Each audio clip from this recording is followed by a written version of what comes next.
Capacity of an isolated spherical conductor. Capacity of an isolated spherical conductor.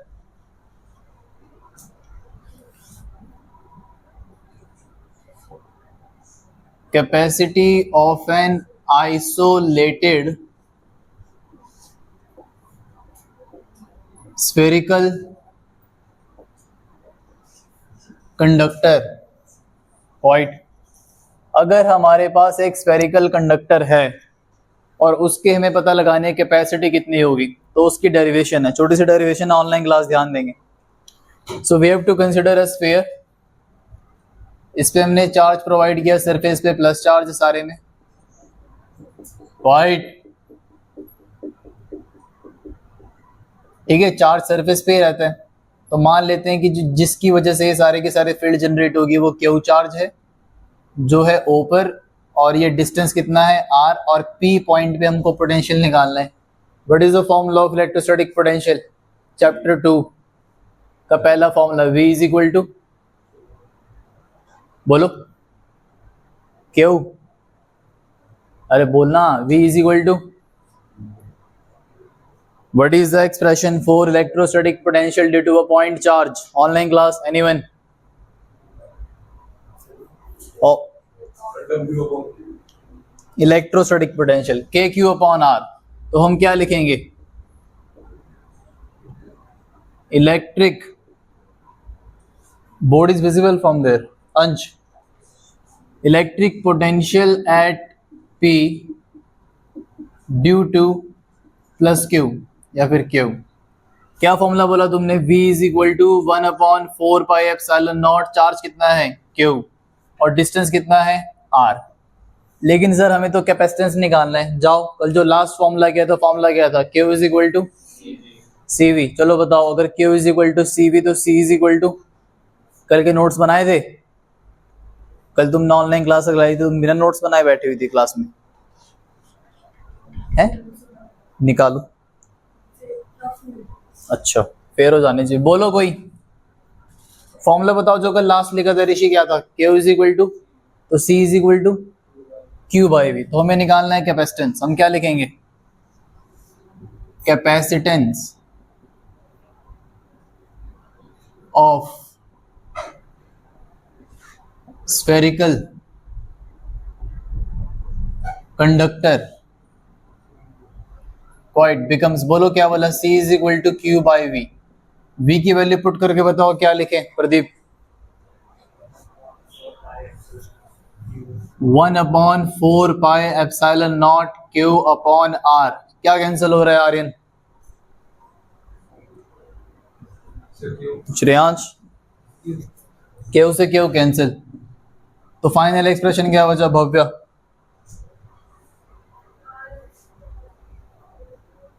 R/4πε0. आस्था, अरे R जाएगा ऊपर तो ये भी तो नीचे, ये पूरा नहीं जाएगा ऊपर. क्या बनेगा expression? C is equal to 4πε0 R. What does it mean? For a spherical conductor capacitance is proportional to its radius. जितना ज्यादा एरिया होगा कैपेसिटर का उतना ही ज्यादा वो चार्ज स्टोर कर सकता है. लिखो.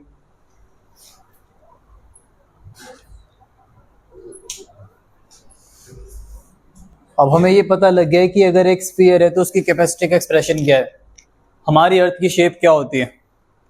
सर्कल या स्क्वायर? Square, square, sphere. तो अर्थ की कैपेसिटी निकालो. हेडिंग डालो capacity of earth. Capacity of earth. और फॉर्मूला हमको पता है 4πε0 R. R की वैल्यू मैं बता रहा हूं. लिखो रेडियस ऑफ अर्थ कितनी होती है? रेडियस ऑफ अर्थ लिखो 6.4 into 10⁶ metre. First radius R is equal to 6.4 into 10⁶ metre. Value put करो, फॉर्मूला लगाओ, C की वैल्यू बताओ क्या आएगी. इसकी वैल्यू तो याद है ना आर्यन? 4πε0 की वैल्यू क्या होती थी? क्या होती थी प्रत्युष? 4πε0 की वैल्यू क्या थी? Very good.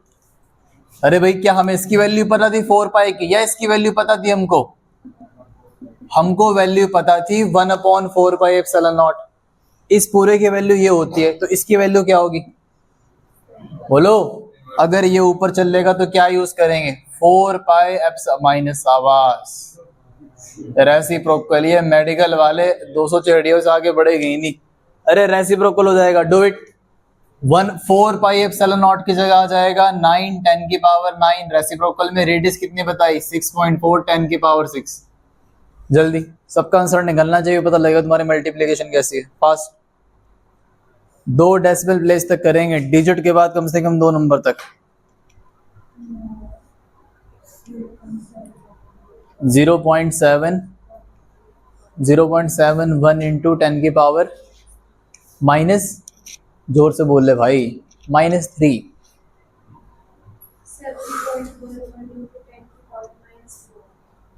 सही है। 711 इंटू 10⁻⁻6। एक डेसिमल और एक डिजिट और करो, 0.711 माइक्रोफेरेड आई ना भाई। 10⁻⁻3, तो इसको लिखा जाएगा आ रहा है से भी कितने बच्चों का आ रहा है 0.71, तो इसको सॉल्व करके लिखा जाए तो ये बनेगा 711 इंटू 10⁻⁻6, और -6 को क्या बोलते हैं हम बोलो। अरे 10⁻⁻6 को क्या कहा जाता है माइक्रो। तो हमारी अर्थ की वैल्यू आ गई, लिख दो उसी के नीचे जिसका नहीं है सॉल्व करके, 711 माइक्रोफेरेड। तो हमारी अर्थ 711 माइक्रोफेरेड चार्ज स्टोर कर सकती है। अगर आप इस पे गौर फरमाए कितनी बड़ी वैल्यू है 10⁻⁻6, इसको सॉल्व करोगे क्या आएगा 0.0000711। इतनी बड़ी अर्थ होके 6400 किलोमीटर रेडियस लेके भी अर्थ का जो चार्ज स्टोर कर सकती है उस पे सिर्फ इतना पॉइंट्स में चार्ज स्टोर हो सकता है। तो सोच के देखो 1 फेरेड कैपेसिटर पॉसिबल है बोलो। जब हमारी अर्थ की ही सिर्फ इतनी सी क्षमता है चार्ज को स्टोर करने की, तो 1 फेरेड का कैपेसिटर बनाना नियरली किसके इक्वल है, इम्पॉसिबल। 1 फेरेड बहुत बड़ी वैल्यू होती है, इसलिए हम जितने भी कैपेसिटर यूज करते हैं उनकी वैल्यू किस में होती है, या तो होती है माइक्रो में या फिर होती है पीको में। माइक्रो तो पता है, अगर आप कभी भी वीडियो गेम के रिमोट खोलोगे, टीवी के रिमोट खोलोगे, उनके अंदर आईसी निकलती है, इंटीग्रेटेड सर्किट, उसके ऊपर छोटे छोटे से कंपोनेंट लगे होते हैं, सबने देखे हुए। ऐसे एक सिलेंड्रिकल शेप में अगर कंपोनेंट दिखाई दे, ब्लैक कलर का होता है और उसके ऊपर लिखा होता है कुछ भी 200 माइक्रोफेरेड, तो किसी भी कंपोनेंट पे सिलेंड्रिकल कंपोनेंट के साथ एफ दिखाई दे, समझ जाना कि कैपेसिटर है। बात समझ आ रही है। और जरूरी नहीं कि सिलेंड्रिकली हो, ये स्फेरिकल भी होते हैं। स्फेरिकली किया था अभी हमने, सिलेंड्रिकल पे तो भी हम जाएंगे बाद में। माइक्रो तो आप सभी को पता है कि 10⁻⁻6 होता है। पीको कितना होता है -12, और छोटी वैल्यू की बात हो रही है, ठीक है। तो 1 फेरेड कैपेसिटर पॉसिबल नहीं होता। लिखो उसके नीचे 711 कितना आया microfarad. Okay, so capacity of earth is only, so capacity of earth is only 700 microfarad. So capacity of earth is only 711 microfarad. Therefore capacitance will be normally in nanofarad. Capacitance will be normally in nanofarad and picofarad. सब चलता है, तीनों ही हैं। अरे यार ये auto पे कहाँ चलेगा, 5G क्यों नहीं चल रहा है। नैनोफेरेड देख के तूने सुन के, ये नैनो क्या होता है 10 टू द पावर, नैनोफेरेड, पिकोफेरेड या फिर माइक्रोफेरेड, इन तीन में कैपेसिटेंस की यूनिट्स का इस्तेमाल होता है। Full stop. 1 फेरेड, उसी के आगे लिखना है continue. 1 farad is too big unit of capacitance. 1 farad is too big unit of capacitance. 1 farad बहुत बड़ी यूनिट होती है। 1 farad is too big unit of capacitance. Done. अब अगर इतने बड़े कैपेसिटर बनाने की कोशिश भी करें ना, पॉसिबल नहीं है। क्या लोगों ने कभी सोचा नहीं होगा कि नहीं हो सकता है? हम लोग बहुत सालों से, आज से नहीं हजारों सालों से सोच रहे हैं, जब से इलेक्ट्रिसिटी आई है, चलो 200-300 सालों से, कि इसको फ्री कैसे किया जाए। ऐसा कोई तरीका निकालना कि चार्जेस फ्री में पहुंचे। तो कैपेसिटर एक बड़ी गजब की डिवाइस है। इसका काम क्या है? चार्ज को स्टोर करना। तो आपके दिमाग में, साइंटिस्टों के दिमाग में ये भी आइडिया आ चुका है, जो लाइटनिंग होती है, जो बिजली कड़कती है, अगर जो लाइटनिंग होती है उसके सिर्फ एक स्ट्रोक को भी कोई स्टोर कर ले, सिर्फ एक स्ट्रोक ऐसे बिजली कट गई और उसको स्टोर करने का हम कोई तरीका निकाल ले। स्टोर करने के लिए क्या चाहिए होगा? चार्ज स्टोर करना है, कैपेसिटर चाहिए होगा। तो वो कैपेसिटर अर्थ को 10,000 साल तक फ्री में बिजली की सप्लाई देगा, अगर हम लाइटनिंग के एक स्ट्रोक को भी कर ले। बट दिक्कत कहाँ है? अगर इतना बड़ा कैपेसिटर बना भी लिया तो थिंक अबाउट इट, लाइटनिंग के स्ट्रोक में पावर ही इतनी ज़्यादा होती है, ये वो जो कैपेसिटर बनाओगे उसको ब्लास्ट कर देगा, उसको फाड़ देगा। बट फ्यूचर में भी ये पॉसिबल हो पाए। बट अभी तो हमें दिख रहा है यार, इतनी बड़ी अर्थ के पास इतनी कम वैल्यू है, तो अभी तो 10, एक तो छोड़ो, 100 तक भी पहुंच जाए, 100 फेरेड पहुंच जाए, 1000 फेरेड पहुंच जाए, 2 फेरेड पहुंच जाए, 1 फेरेड पहुंच जाए, बात समझ आ रही है कि नहीं आ रही है? तो पता लग जाता है।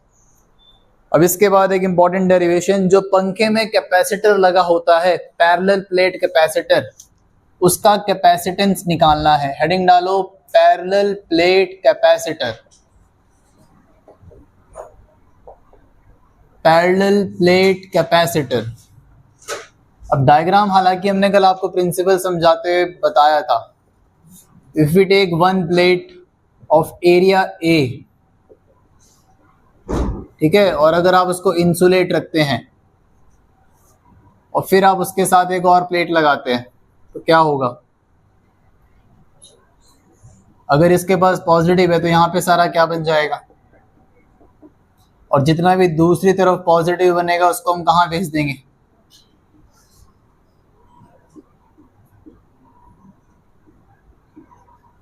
तो फिर पॉजिटिव से नेगेटिव की तरफ। अच्छा, प्लेट एरिया इनका नाम रख देते हैं, this is plate A, this is plate B.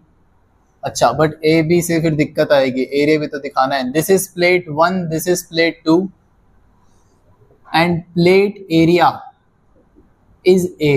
Okay, separation between the plates, distance between the plates is small D. अब प्लस से माइनस की तरफ क्या फ्लो करेगी?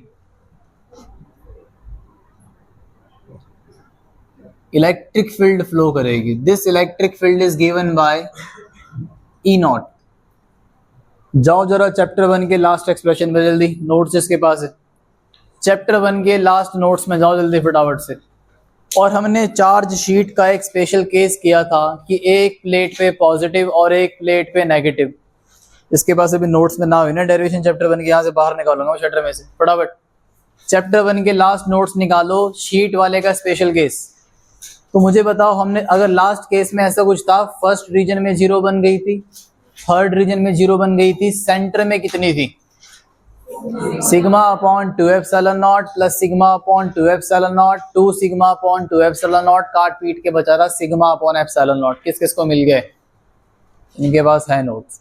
इससे क्या समझ आया? अगर एक पॉजिटिव प्लेट और एक नेगेटिव प्लेट है, उनके बीच में जो फील्ड फ्लो करती है उसका एक्सप्रेशन क्या होता है? सिग्मा अपॉन, यहाँ ध्यान देंगे सभी, स्टॉप राइटिंग, अब समझो जरा, लिख लिख के तुमने कर दिया टेस्ट में जो करना था, समझने पे जोर दो। Electric field between plates is given bye, electric field को डिनोट किससे कर रहे हैं? ई नॉट। और एक्सप्रेशन आपने क्या बताया? Sigma upon epsilon. सिग्मा का फॉर्मूला क्या था? राशि। सिग्मा का मतलब बताओ क्या था? 3 चीजें बताई थी चैप्टर 1 में, लैम्डा, सिग्मा और रो। लैम्डा क्या था? अपूर्वा, लैम्डा क्या था? लैम्डा क्या था? झापट पड़ने वाला है गाल पर, कुछ नहीं है। क्या था लैम्डा? लीनियर चार्ज डेंसिटी था लैम्डा। सिग्मा क्या था कन्हैया? अगर लैम्डा लीनियर चार्ज डेंसिटी था तो सिग्मा क्या था बेटा? और कोई बॉयज में? Surface charge density. फॉर्मूला क्या था उसका? Q अपॉन S या फिर Q upon A, charge upon area. तो सिग्मा की जगह पुट करो क्या, Q अपॉन ए, और साथ में क्या है आपके पास एप्सिलॉन, ये किसकी वैल्यू है, ई नॉट की। V निकालना है हमें, कल भी डिस्कस हुआ। What is the relation between, what is the direct relationship between electric potential and electric field. Shreyansh, कल भी मैंने फॉर्मूला सॉल्व किया था कि बेटा E का फॉर्मूला ये, इसका फॉर्मूला है, फिर निकाला था। Now electric potential between plates is, बोलो भाई क्या फॉर्मूला था श्रेयांश, क्या Q बाय एप्सिलॉन नॉट, ऐसा कोई गॉस थ्योरम थी भाई, ये तो क्या था अगुर, आगे कौन किसके 1/r, अरे क्या E is equal to V/r की V is equal to E/r, कल तो सारे ही थे ना, कल बताया था क्या था, V is equal to ER, very good. लेकिन यहाँ पे R की जगह क्या है, इधर देखो, यहाँ पे R की जगह क्या है, D, तो हमारे पास, और इलेक्ट्रिक फील्ड को डिनोट किससे कर रहे हैं, E नॉट और साथ में D, तो जरा E नॉट की वैल्यू बताओ आर्यन, पुट करके क्या आएगा V, ये यहाँ पुट करो ना, Q upon A epsilon not, और मल्टीप्लाई में क्या आ जाएगा D, ये तो बना V। हमें C निकालना है, C का फॉर्मूला बताओ Pradeep. Very good. Now capacitance of parallel plate capacitor becomes, क्या बोला इसने, C is equal to Q upon V। चल भाई अवनी, V की वैल्यू पुट कर, क्या आएगा है, अरे पहले पुट तो करो, ध्यान देना भी, क्या सही बता रही है, QD upon A epsilon not, cancel करके क्या बनेगा, अमृत कैंसिल हो रहा है कुछ,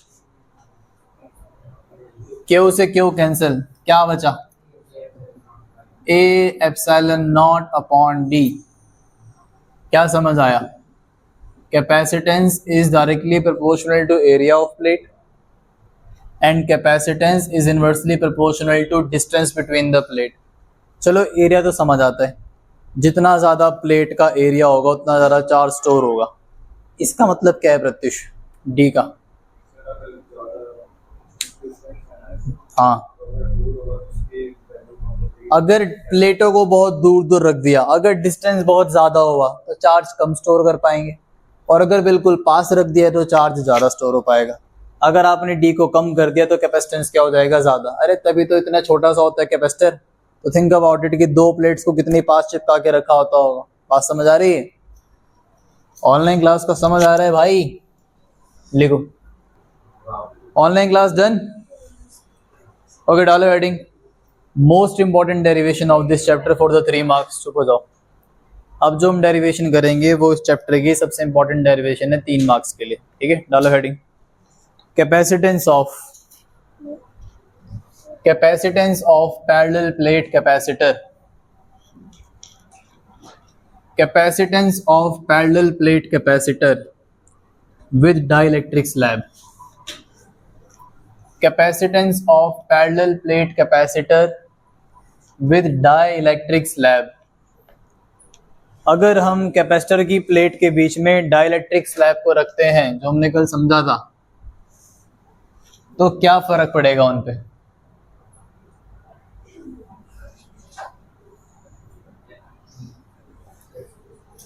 ये लास्ट में दिक्कत तो है इन बच्चों को, रुक तो मैं बोर्ड पे बुलाता हूँ मैं अभी टेस्ट की derivation. Parallel plate capacitor with dielectric, okay stop writing everyone, अब बड़े ध्यान से इसके डायग्राम को समझेंगे। तो initially we have to consider the same setup, there is plate 1, there is plate 2, इसको हमने पॉजिटिव चार्ज प्रोवाइड किया,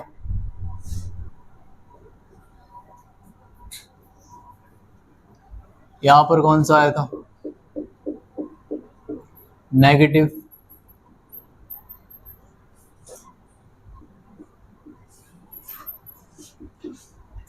plate area same, separation between the two plates is small D, differences. अब इस बार इन दोनों प्लेट्स के बीच में हमने एक डाइलेक्ट्रिक स्लैब को रखा जिसकी थिकनेस कितनी है, टी। ध्यान देना, ये पूछता जाऊंगा। अब डाइलेक्ट्रिक स्लैब रखने की वजह से इंडक्शन होगी। अगर यहाँ पे पॉजिटिव है तो यहाँ पे कौन सा आ जाएगा, और अगर यहाँ पर नेगेटिव है तो यहाँ पर, बोलो। अब भैया होगा क्या, पहले वाली फील्ड कहाँ से कहाँ फ्लो कर रही थी, प्लस से। भाई जो पीछे की तरफ फील्ड है वो तो सेम चल रही है, प्लस से माइनस की तरफ। और उस फील्ड का नाम क्या था, जरा देखकर बताओ, बोलो। लेकिन गड़बड़ ये हो गई कि डाइलेक्ट्रिक स्लैब में भी एक नई फील्ड बनेगी जिसकी डायरेक्शन क्या होगी, उस वाले फील्ड के, बोलो। और कल डिनोट भी किया था, डिनोट किससे किया था, ईपी, किससे डिनोट किया था। बात समझ आ रही है। अब बाकी कहानी पूरी की पूरी सेम है। अब सबसे पहले अगर हमें निकालना हो कि इसके अंदर पोटेंशियल कितना होगा, क्या फॉर्मूला था पोटेंशियल का, what is the relation between, अब तो 50 बार तो बार बार ये पूछता हूँ मैं हर रोज, what is the relation between electric potential and electric field, V is equal to E R. ये फॉर्मूला दिमाग में बैठ जाना चाहिए। आप सबसे पहले यहाँ पे लिखेंगे इलेक्ट्रिक, ध्यान देना बेटा, पोटेंशियल बिटवीन प्लेट्स, क्या फॉर्मूला बताया बच्चों ने, V is equal to E D. लेकिन जब इस बार हम निकालेंगे तो क्या सिर्फ एक फील्ड है कि दो फील्ड है, दो। तो पहले ये इस वाले फील्ड की बात करते हैं। ये फील्ड कितनी है, जरा फिगर को देखकर बताओ। जो ई नॉट है वो कितने डिस्टेंस में ट्रेवल कर रही है, क्या इसके अंदर ट्रेवल कर रही है, क्या ई नॉट इसके अंदर ट्रेवल कर रही है। ई नॉट यहाँ पर और यहाँ पर है, समझ आ रही है बात। तो ठाकुर मुझे बताओ ये और ये कितना है, डी माइनस टी। कितने बच्चे सहमत हैं, कैसे निकाला इसने, ये पूरा कितना दिख रहा है, डी। और सर कह रहे हैं कि इसके अंदर नहीं है, तो डी में से किसको घटाएंगे, टी को। तो यहाँ पर आएगा ई नॉट डी माइनस टी, बिल्कुल सही। लेकिन इस बार एक फील्ड और है हमारे पास, उस फील्ड का नाम क्या है, बोलो। और वो कितने में से फ्लो कर रही है, सिर्फ टी में से। बहुत बढ़िया। अब चैप्टर 1 में जाओ और जरा अगर किसी को याद है तो बताओ, what was the formula of dielectric constant. K is equal to का फॉर्मूला था, अगर चलो हमें कुछ नहीं याद है, हमें डेफिनेशन याद है। Dielectric constant is defined as the ratio of force between two charges in vacuum to the force between same two charges in medium. अरे सर आपने ये कहा, लिख मत देना इसको, फोर्स वैक्यूम और मीडियम को हम P से दिखा रहे हैं, M से लिख लो, कोई दिक्कत नहीं यार। लेकिन इस चैप्टर में इलेक्ट्रिक फील्ड की बात हो रही है, क्या फोर्स और इलेक्ट्रिक फील्ड में कोरिलेशन थी। अबे टॉर्क की डेरिवेशन करते थे, F इज इक्वल टू क्या लिखा करते थे, बोलो। What was the most basic formula of E, E is equal to F upon Q। अरे जो फॉर्मूले बहुत बार यूज होते हैं उनको लिखते रहा करो, याद रखा करो। तो F इज इक्वल टू क्या बनेगा, तो यार हम एक काम करते हैं, F नॉट की जगह लिख लेते हैं Q E नॉट, और यहाँ पर लिख लेते हैं Q EP, हाँ है ना। और अगर हम Q से Q कैंसिल कर दे तो हमारे पास एक नया फॉर्मूला आ गया। तो मैं इसी फॉर्मूले को लिखूंगा, भैया जो K होता है वो बराबर होता है किसके, E नॉट अपॉन, तो कन्हैया मेरे भाई EP क्या बनेगा, quiet everyone. If K is equal to E not upon EP, तो EP is equal to E not upon K। कितने बच्चे सहमत हैं, वेरी गुड। तो कन्हैया ने कहा सर EP की जगह पे आप लिख लो E नॉट अपॉन K, इससे हमें फायदा क्या होगा, पुट करके बताओ क्या बनेगा। V is equal to E not, bracket में क्या है बोलो, D माइनस टी। EP की जगह पर क्या आ जाएगा बोलो, E नॉट अपॉन K, वो एप्सिलॉन है, ये इलेक्ट्रिक फील्ड है। इलेक्ट्रिक फील्ड और एप्सिलॉन सेम होते हैं, बोलो हाथ खड़े करो। हाँ हाँ, तो मैंने क्या, ये फॉर्मूला मैंने कैसे बनाया, मैंने इस फॉर्मूले में यूज किया फोर्स और अपॉन में मीडियम, ठीक है। और मैंने इसके बाद ये वाला फॉर्मूला यूज किया कि मुझे इलेक्ट्रिक फील्ड चाहिए।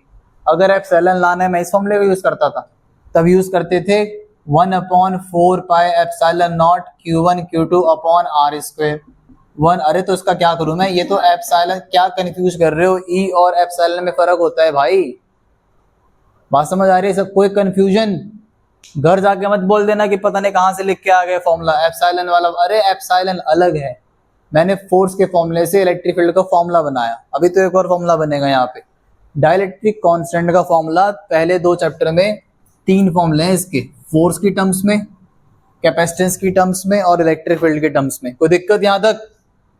बोलो भाई। ठाकुर कॉमन बताओ क्या है? ये देखो, मन नहीं करता बच्चे को थप्पड़ मारने का। क्या सिंबल बोल, क्या कॉमन क्या लिखूं? ई नॉट। ई नॉट कॉमन आ गया, अंदर क्या बचा?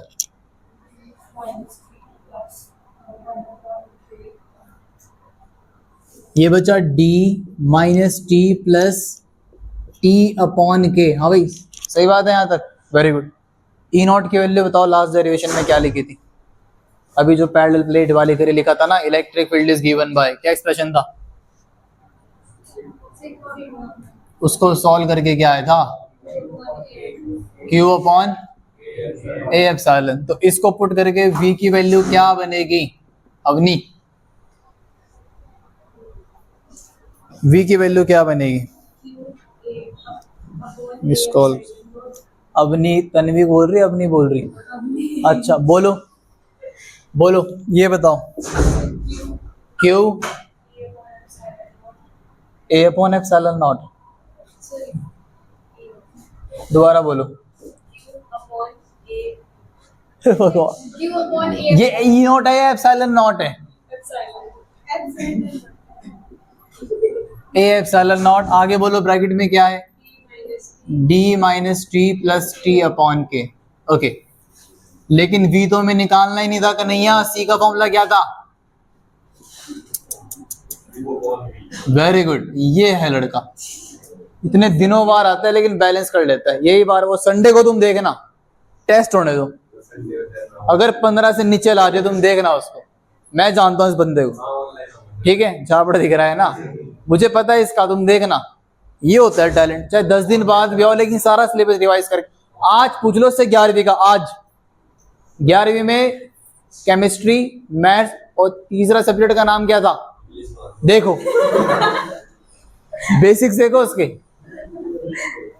इसकी ये अच्छी बात है, तो तुम गप्पों में लगते हो तो गप्पों में रह जाते हैं, वो हर चीज बैलेंस कर लेते हैं। अरे लिटरली भाई, अभी इनसे पूछ लो बता ही नहीं पाएंगे। अभी पूछ लेता हूँ कि एप्सिलॉन नॉट की वैल्यू क्या थी श्रेयांश? बताओ, इतना आसान क्वेश्चन है, बेसिक ही तो है। 1/4 पे एप्सिलॉन नॉट की वैल्यू क्या थी अंश? ये आंधी है, आंधी तूफान से भी तेज बता रहे हैं बच्चे। और ऑनलाइन क्लास से अगर पूछ ले तब देखो कैमरे ऑफ हो गए, गायब हो गए, वो कैमरे ताड़ मेरा नंबर ना आ जाए भैया, जो दिख गया उसे लपेटे एकदम गायब हो जाते हैं सारे के सारे। ऑनलाइन वाले बच्चे ईमानदार नहीं है। कैपेसिटेंस बिकम्स, क्या बोला कन्हैया ने? C is equal to Q upon V। ये बच्चा ही बहुत अच्छा है। प्रदीप, V की वैल्यू पुट करो, Q upon A epsilon not.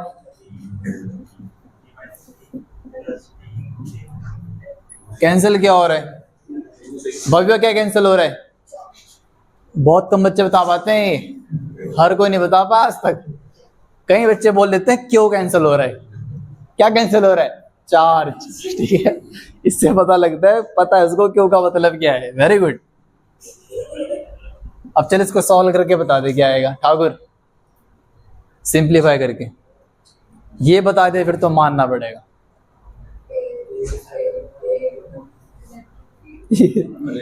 इसे इलेक्ट्रिक फील्ड दिख रही है, तो ये बना A epsilon not what everyone D minus T plus T upon के। तो अगर डाइलेक्ट्रिक स्लैब आई तो उसके लिए कैपेसिटेंस का एक्सप्रेशन ये होगा, अब ऑनलाइन वाले शिकायत कर रहे हैं कि हमको आपने मौका ही नहीं दिया। ठीक है, कौन कह रहे हैं बताने की? Very good Vanya.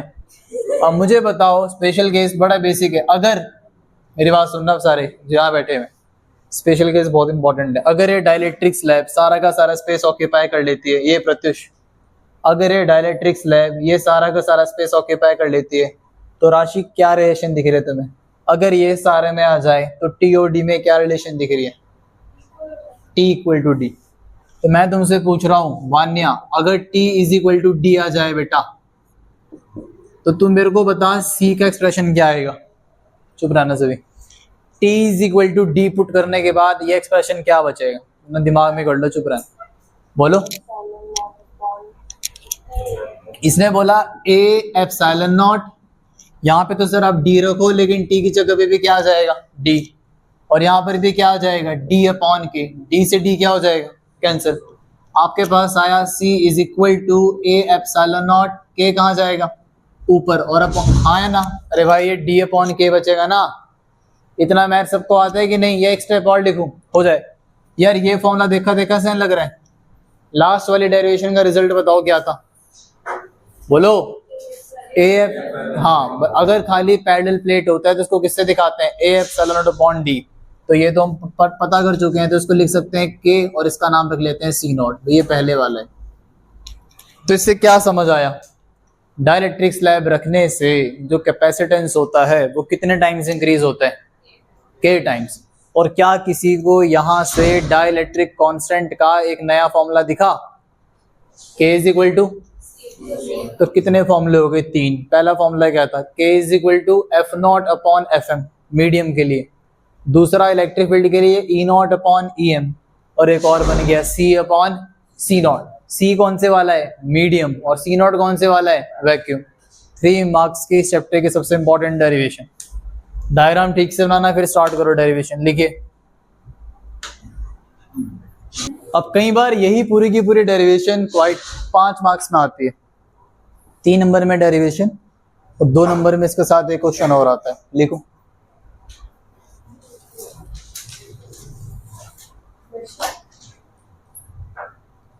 ये डालो heading, capacitance of parallel plate capacitor with conducting slab. Dielectric की जगह conducting slab. Capacitance of parallel plate capacitor with conducting slab. कल आपको चैप्टर 1 की एक लास्ट वर्कशीट मिलेगी, वर्कशीट 2। मंडे को चेक होगी वो वर्कशीट, तो वो निपटानी है। दिमाग खराब तो नहीं है? वो करना ही पड़ेगा।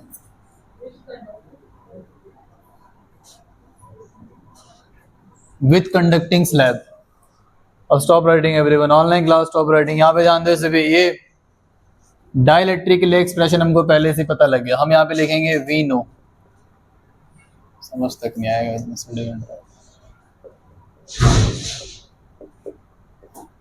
We know that capacitance for, नहीं, विद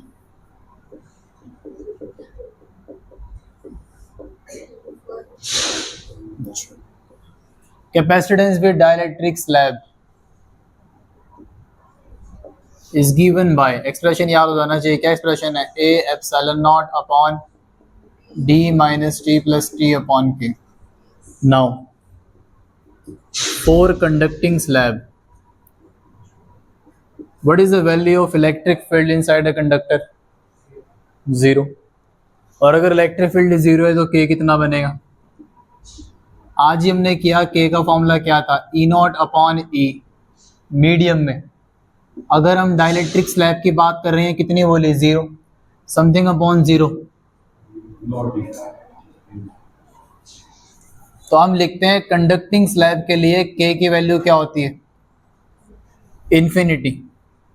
तो कैपेसिटेंस कितना आएगा? D minus T plus T, के की जगह पर क्या आएगा? और 1 upon infinity, something upon infinity कितना लेकर चलते हैं? 0। एक्सप्रेशन क्या बचा? ये इंपॉर्टेंट है।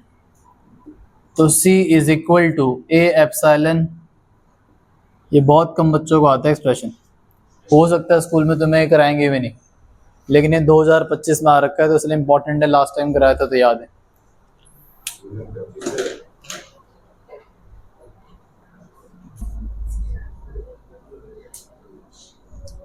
ओके, न्यूमेरिकल लिखो एक, ये डाइलेक्ट्रिक स्लैब के ऊपर होगा जो हम अभी न्यूमेरिकल लिखेंगे, ठीक है। लिखिए, ये लिख रहे हो अभी? हो गया। 2 plates of a parallel plate capacitor, last में से बच्चे मतलब समझाएंगे, इसका ध्यान से लिखना पूरा। 2 plates of a parallel plate capacitor are 4 mm apart, 4 mm apart, mm मतलब millimeter, good. 2 plates of a parallel plate capacitor are 4 mm apart, full stop. A slab of dielectric constant 3, a slab of dielectric constant 3 and thickness 3 mm, a slab of dielectric constant 3 and thickness 3 mm is introduced between the plates,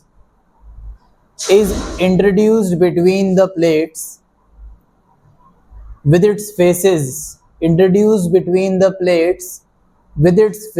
parallel to them,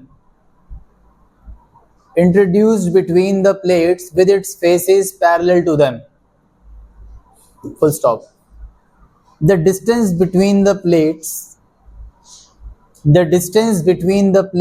is so adjusted that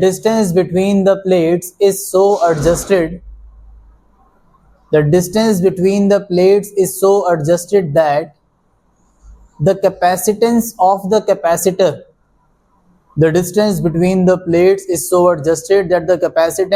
capacitor becomes 2/3 of its original value. 2/3 of its original value.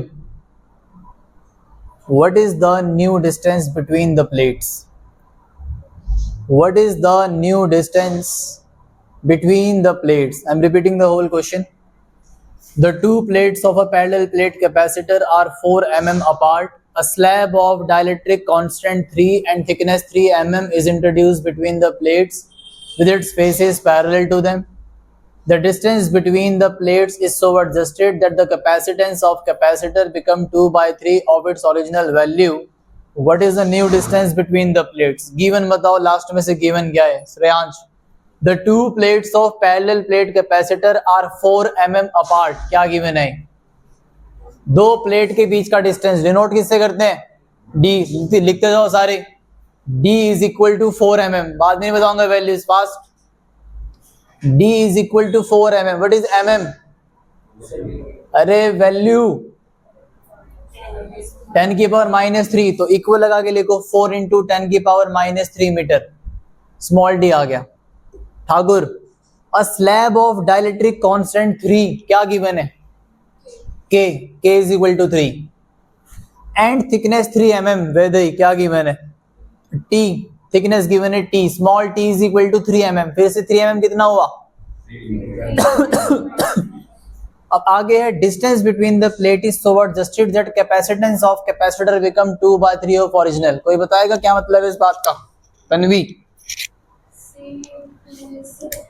जो नया वाला capacitance है वो पुराने वाले के 2/3 है, ठीक है। अब जल्दी से बताओ ये वाला कौन सा कैपेसिटेंस है? Dielectric slab. एक्सप्रेशन क्या था डाइलेक्ट्रिक स्लैब का? डाइलेक्ट्रिक स्लैब का एक्सप्रेशन क्या था? A epsilon not upon D minus T plus T upon K। बहुत बढ़िया। और C नॉट का बताओ, पहले डेरिवेशन सबसे जल्दी। गधे भर्ती किए में, बोलो बोलो, सही बोल रहे हो यार। A एप्सिलॉन नॉट सबसे बेसिक वाला फॉर्मूला है ये। अब फर्क क्या है? ये गिवन है, ये D डैश निकालना है। चलो आधी हिंट दे देता हूं, कुछ कैंसिल होता हुआ दिख रहा है? ये लो, खत्म। D डैश बताओ। अब तुम जानो, तुम्हारी मैथ्स जाने, अभी पता लग जाएगा कौन कितने पानी में। वैल्यूज पुट करनी है। आंसर आएगा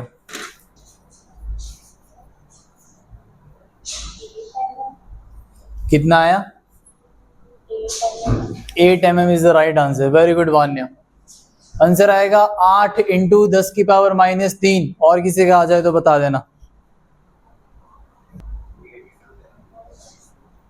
8 इंटू 10 की पावर -3। 2 बच्चे बाकी भैया यही दे। ये हालात है तुम लोगों के यार, ऐसे कैसे चलेगी।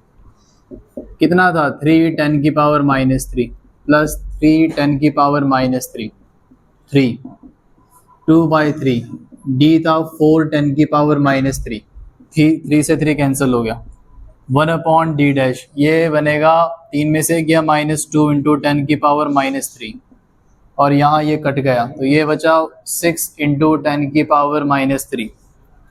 रेसिप्रोकल कर लो। d इंटू -10 की पावर -3 6 इंटू 10 की पावर -3 ये वहां जाके प्लस हो जाएगा 6 10 की पावर -3 2 10 की पावर -3 तो आंसर क्या बना 8 इंटू 10 की पावर -3 यानी कि किस किस का आया